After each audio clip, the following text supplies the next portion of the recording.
Bienvenue au Bienfait de la forêt. Aujourd'hui, je vais vous présenter le sapin baumier. Pour en faire quoi? Un beau miel de sapin qui va nous aider au courant de l'hiver pour les petits maux de gorge. Idéal pour les enfants 1 an et plus, évidemment, avec le miel, et adultes. Vous pouvez très bien les utiliser dans plein d'autres recettes. C'est excellent. Des fois, juste pour déguster comme ça, c'est encore mieux. C'est assez simple. Ça ressemble à un macérat huileux. Fait qu'est-ce qu'on fait? C'est qu'on prend un pot maçon stérile, tout bien lavé, vos mains également. Les petits bouchons aussi. On coupe nos pousses de sapin en petits morceaux ou grossièrement, c'est comme vous voulez parce qu'on veut le filtrer à la fin. Qu'est-ce qu'on fait? On les met à l'intérieur. Moi, j'y vais des fois en deux petites étapes parce que le miel, c'est quand même assez épais. Puis je veux faire sûr que tout rentre à l'intérieur. Ça va être assez visqueux. Si vous êtes capable de prendre un miel local, c'est encore mieux, local et bio. Vous allez voir la consistance par la suite. Quand on mélange, c'est un petit peu plus dur. Il faut vraiment bien le brasser. Je vais vous montrer là, ici, plus proche. La consistance, on va essayer de toucher toutes les petites pousses de sapin, puis on va en mettre encore plus. Je vais quand même presque peut-être prendre tout le pot même. Mon Dieu. Vous allez voir là, c'est le goût, il est tellement bon. Vous ne prendrez plus de miel sans sapin, ça c'est sûr.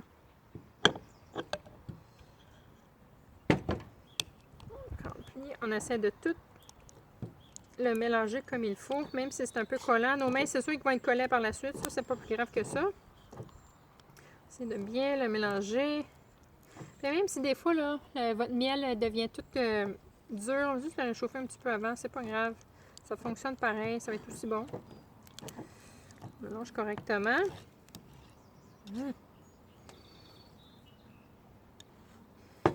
Si vous voulez utiliser, là, moi en ce moment j'utilise une spatule à beurre, mais vous pouvez utiliser les baguettes chinoises. C'est très bon aussi. Ou sinon les baguettes de Tupperware, j'aime bien ça aussi, ça se mélange bien. Mais là, j'avais ça sous la main. Vous pouvez faire des plus petits pots aussi, c'est parce que moi j'en prends beaucoup. L'hiver, j'en prends même dans mon thé. Je trouve ça excellent. Là, mes pots sont quand même bien mélangés. Je vais vous montrer. Vite comme ça, je vais en rajouter pour remplir mon pot. Vous voyez, il est quand même assez bien mélangé, là. C'est ça qu'on veut. On va le remplir un petit peu plus. Il est bien mélangé ici. On continue à le remplir. Les mains tout collées, mais c'est pas grave. Parce que l'odeur est merveilleuse, puis ça goûte très très bon. On va continuer.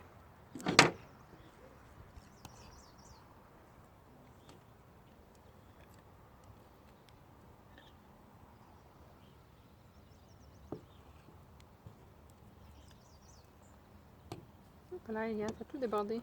Pas grave. On va tout le nettoyer après. Ça arrive, ça qui arrive.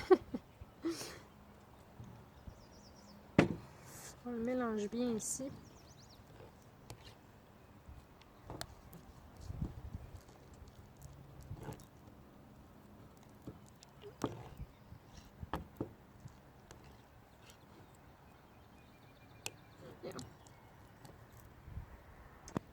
Un coup, c'est fait que c'est tout bien mélangé.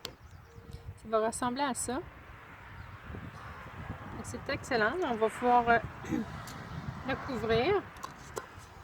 Puis vous allez voir au fil des jours là, que le miel va descendre tranquillement. Il y a juste à le brasser, ça va être beaucoup plus facile. Ça va devenir un petit peu plus liquide. Puis là, en ce moment, il est comme vraiment frais fait, tout figé. La même chose, qu'est-ce qu'on va mettre? C'est que on veut savoir combien de temps on va le macérer, 4 à 6 semaines. On va le faire filtrer par la suite, puis on va pouvoir l'utiliser avec une cuillère propre à chaque fois. N'essayez pas de remettre la cuillère que vous avez utilisée si vous êtes malade dans le pot. L'utilise à côté, puis on écrit le nom, la date qu'on a fabriqué, avec quelle substance. Moi, j'ai pris du miel bio, alors on l'écrit. Et après ça, on sait que dans 4 à 6 semaines, on va revenir. On va pouvoir le filtrer, déguster dans les thés ou à la bouche si on est malade. Et voilà. Bye bye.